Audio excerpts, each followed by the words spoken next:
Nalaman mo na bang napipisit ang Gonzalo? Ay, oo, kawawa naman siya. Lupa ko ito. Walang mapakitang papeles sa mga parile. Nasaan ang pruweba nyo? Akin ito. Tigas mo, talis! Saan mo ako dadalhin?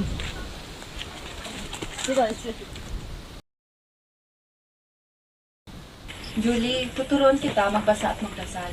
Aralin mo ang mga ito. Humiling ka na matubos mo yung ama. Opo, maraming salamat po.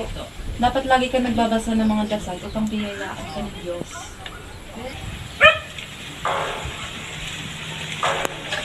Basilio, nandito ka pala. Upo ka. Salamat. Kamusta ka na? Kamusta na ang iyong amang simang Talis? Ayos lang naman ako. Ngunit ang itay ay dinakip ng Guardia Civil. Kailangan ko patubusin ang itay. Hayaan mo, mag-iipon ako para matubos ang iyong ama. Salamat, Basilio. Hulog ka ng langit.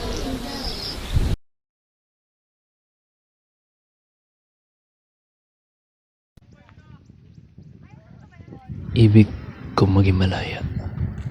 Ibig kong mabuhay ng tulad ng mga taong malaya.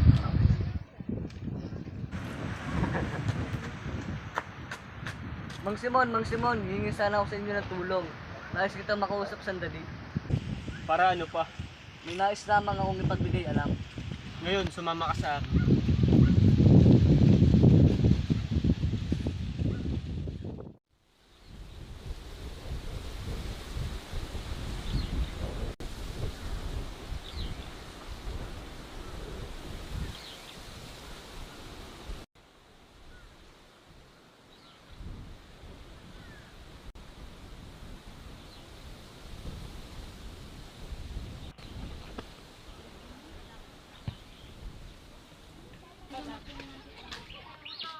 Aba, kayo pala, Ginoo.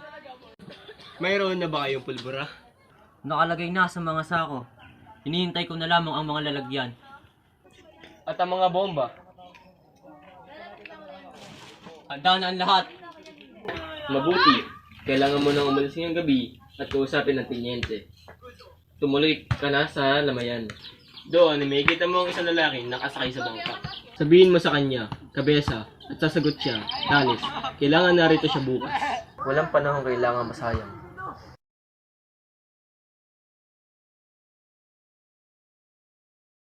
Ano bang bago, Ginoo? May bago bang balita? Oo, kailangan magawa na ito sa isang linggo. Subalit, hindi pa handa ang paligid. Ang akala ko'y ipagpapaliban na lang ito hanggang sa simula na Semana Santa.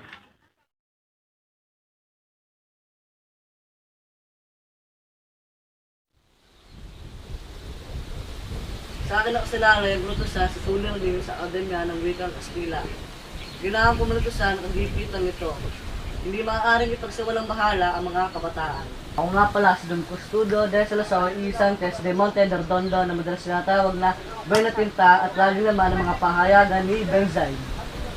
Si Don Custodio ay nagpuntang Maynila upang makapagsapalaran sa taglinyang katalinuhan at determinasyon.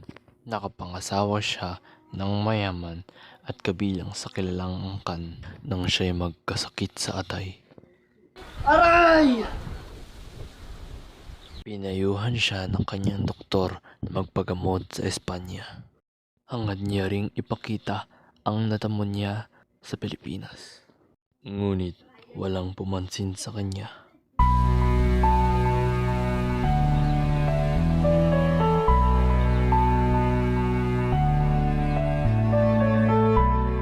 Nagbalik siya sa Pilipinas na may dalang sama ng loob sa kanyang mga kababayan. Ang mga enjoy pinanganak ko pag sumunod, hindi para mag-utos. Napagpasyahan niyang gumawa ng adhikain at mga balakid. Mahal ko sila. Subalit, hindi dapat pakita o purihin sapagkat magiging maramdaman sila na maaaring kasawin nila. Iyan ang sekreto sa matagumpay na pamamahala. Eureka! Sa wakas, tagpuan ko na rin ang kalutasan. Yari na ang aking mga pasya.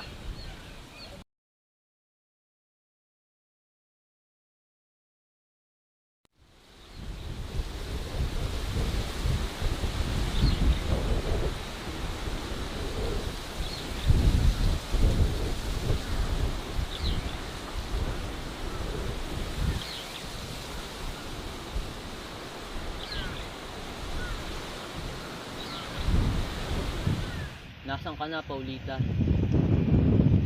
Nangako ka na mag-uusap tayo.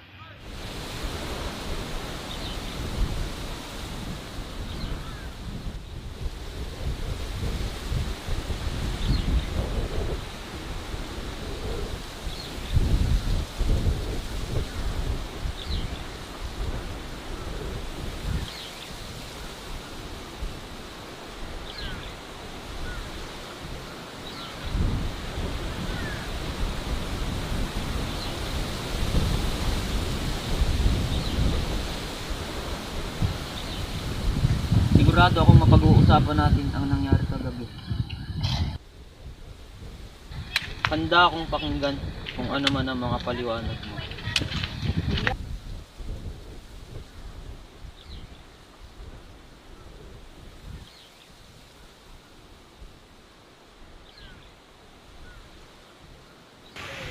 Nasaan ka na, Paulita?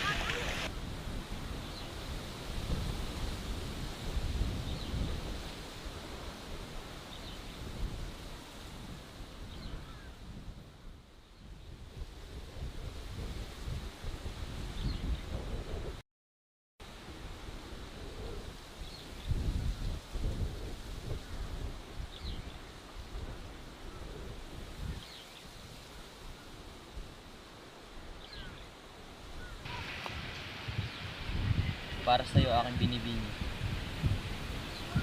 Salamat. Hindi mo alam kung paano mo ako napapaligaya. Kung sana hindi na matapos ang gabi na ikay kapiling, ikaw ang lubos na nagpapasaya sa akin. Gumagaan ang bigat ng kalooban ko sa tuwing makikita ko ang iyong mga ngiti. Ako man ay ganoon din ang nararamdaman. Kapag ako'y nasa ekspedisyon, mukha mo ang aking naipunta.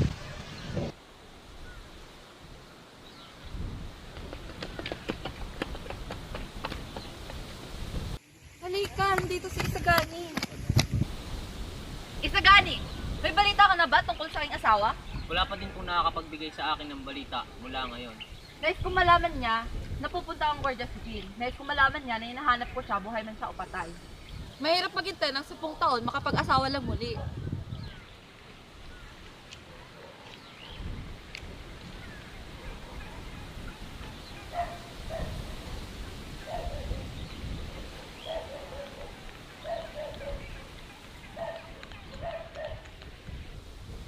Anong masasabi mo kay Juanito Pilais? Si Juanito? Si Juanito Pilais ay isang napakamabuting tao at napakamatulungin. Nako, totoo yan. Napakarangya ng pamilya niya. Siguradong napakaswerte ng mapapangasawa niya. Nakoy, Sagani! Kailangan namin ng iyong tulong. Nahulog ang abaniko ni Paulita sa mga bato sa dalampasigan ng Malekon. Ituro mo nga sa akin kung saan ako pwedeng pumunta. Maiwan ka muna namin, Paulita. Sumunod ka na lang sa amin. Di nagtagal ay pumunta si Isagani sa dalampasigan ng Malikon upang kunin ang abaniko ni Paulita.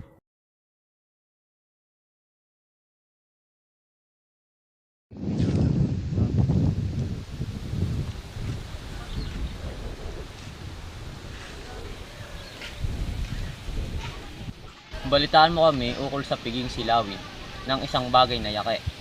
Malaki ang utang ninyo sa bayang ito. Totoo yan. Maghahandog kayo ng hindi magbabantay ang piging sa bahay ninyo. Marahil, ngunit wala akong bahay. Pinili sana ninyo kay Kapitan Tiago. Nakuha yan ni Ginoong Pilais ng walang bayad. Sadyang mapalad ang ilang tao. Nakabili ng bahay ng walang bayad. Ikakasal na nga pala si Juanito Pilais kay Paulita Gomez. Patalino si Juanito Pilais. Bukod pa sa mayaman ay may dugong Kastila.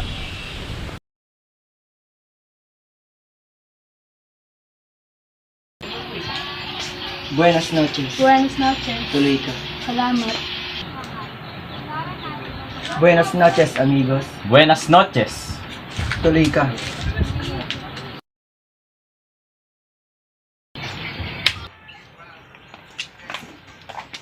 Sa wakas, narito na rin ang bagong kasal. Como está usted, Juanito, hijo mío? Muy bien, papá. Esperar. Tu hijo, you sell el hombre. Ahora, no hijo. Efectivamente, Juanito. Paulita, Kikriestia.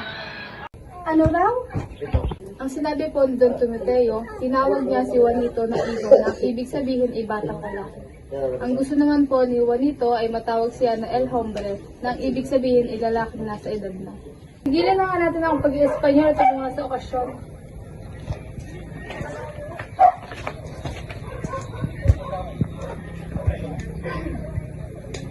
Habang sila ay nagsisiyahan, ay dumating na din ang Kapitan General. Buenas noches, Kapitan General. Buenas noches, Don Pelaez. Sa kabilang dako naman, si Basilio ay nagpupursiking makapunta sa ganapan ng selebrasyon. Hindi ko kayang mamatay ang mga walang malay. Kawawa naman sila. Kailangan ko sila bigyan ng babala. Papasukin niyo ako. Naman si Basilio! Punong-puno ng galit ang kalooban ni Basilio. Wala siyang ibang maisip kundi maghiganti. Ang ilawan, iyon ang gagamitin niya. Hindi! Hindi ko kayang mamatay sila. Papasukin niyo ako. Bawal ang madungis dito! Isagani? Basilio, bakit ganyan ang itsura mo? Isagani, umalis na tayo dito. Hindi ligtas sa lugar na ito. Hindi, kailangan ko nang makita si Paulita dahil bukas na bukas ay mag-iiba na siya. Isagani, hindi ikaw ang pinili ni Paulita. Wala ka na magagawa. Hindi, mahal ako ni Paulita. Senyor Dungis, nandito ka na naman? Hindi ba't pinalis ka na namin? Alis! Isagani, umalis na tayo dito. May bomba sa loob. Nadala ni Simon. Iyon ang gagamitin niya upang patayin ang mga tao sa loob. Kaya umalis na tayo rito. May bomba? Paano si Paulita? Hindi pwede, kailangan ko siyang iligtas. Sa loob ng bahay, nakatagpo ang nagpipiging ng kaputol na papel. Managtas sel, pares. Isa ilang biro. Patay na si Ibarra. Ito nga, nagdami Ibarra. Ipinapalagay kong ang kahulugan ng sulat ay papatayin tayo ngayong gabi. Baka lasunin tayo. Lumalabo ang ilawan. Padre Salvi, itaas mo ang mitsa ng ilawan.